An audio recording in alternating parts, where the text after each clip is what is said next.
All right, let's go towards mistake number 3. And mistake number 3 that I see so often in cybersecurity writing is including indecipherable graphics in your documents. Sometimes I see reports that have such amazingly awful graphics, I can't but laugh. So here are a few examples that I found. I didn't make these up. So here's one example. In this case, the graphic is a screenshot of a table, and it was, as you could see, highly pixelated and for some reason stretched out. It's just confusing. I glance at this, and the first desire that I have is to run. I don't want to look at this thing, which is exactly the opposite of what you as the reader, as the author of your report, want. Here's another example, some port scan traffic rates. It would take me as a reader some time to interpret the meaning of all these doodles. And as a reader, I'm lazy and I'm tired and I'm in a hurry. I probably won't take the time to figure this out. And lastly, here's another example. This one looks a little bit nicer. It's got some colors. It's got a nice circle there. What's wrong with this graphic though? Well, first of all, the reader here, you are a reader in this particular case, need to spend time figuring out what the percentages correspond to. So here I see 74% is the big chunk of this Pac-Man circle. What is that? Now I have to work and I need to recognize the color that corresponds to 74% and notice that it is something about a SYN. This looks like a SYN flag from a packet capture. And then 12% is a different color. I need to look and it looks like it's a SYN fin flag. And what's especially hilarious here are the slices of the pie that are absent because they're 0%. Can you spot them in there? I don't even know if there's a line that represents them. It's so easy to make fun of them. But also, it is not easy to come up with a graphic that actually relays your idea in a way that your readers want. And what your readers want is to be able to glance at the graphic quickly and right away grasp its key idea at a glance. So if you take another look at this pie chart that I showed you, here's how I might adjust it to better communicate my findings to the reader. I would turn it from a pie chart into a graph chart like this. Isn't this easier to look at and figure out what's going on? Right away at a glance, I can see that SYN packets were 74% of my data, presumably. And then SYN-fin is 12%. Right away, because I see these long lines, I can see how much longer the SYN bar is than the SYN-fin bar. This is easy. This is convenient.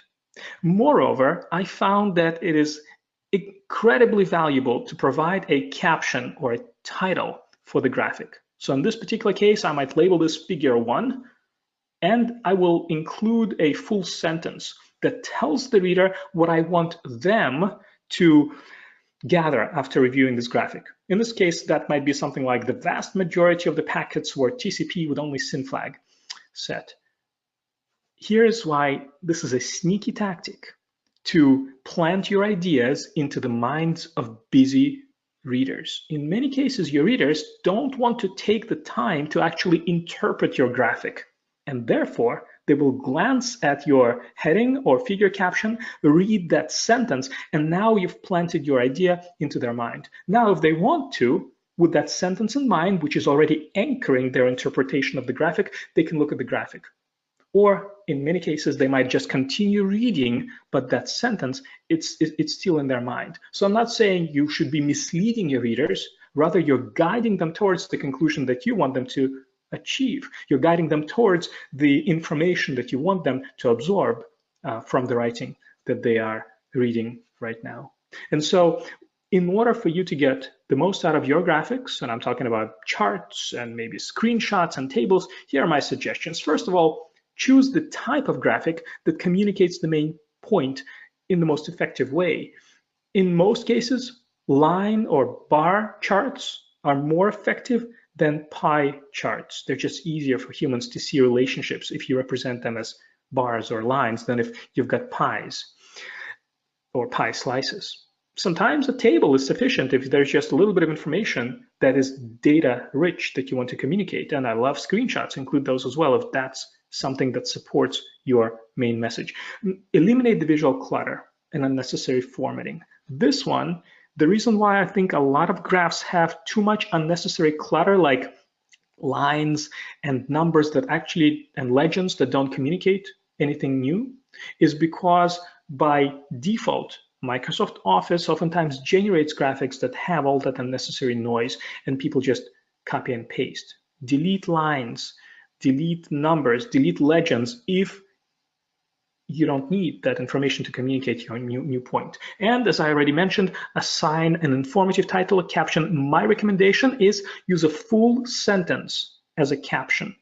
The key idea that stands on its own. Not only will this allow your reader to understand what you're trying to say, it will actually force you to determine for yourself what it is you're trying to say. And I found that if I have a hard time coming up with a full sentence caption for my graphic, that probably means that I myself don't know what I want to say, and in many cases that indicates that maybe this graphic is not necessary altogether. So that's my advice to you, just based on my experience in this field. All right, let's go to the next mistake. This is mistake number 4. Oh, no, before we go to mistake number 4, let me withhold that from you. One more point, refer to the graphic from the body of your text. Sometimes I see a graphic and I don't know where it belongs. Why is it there? So refer to it from the body of your text so that as your reader reads your text, they understand when and where to look for additional visual information.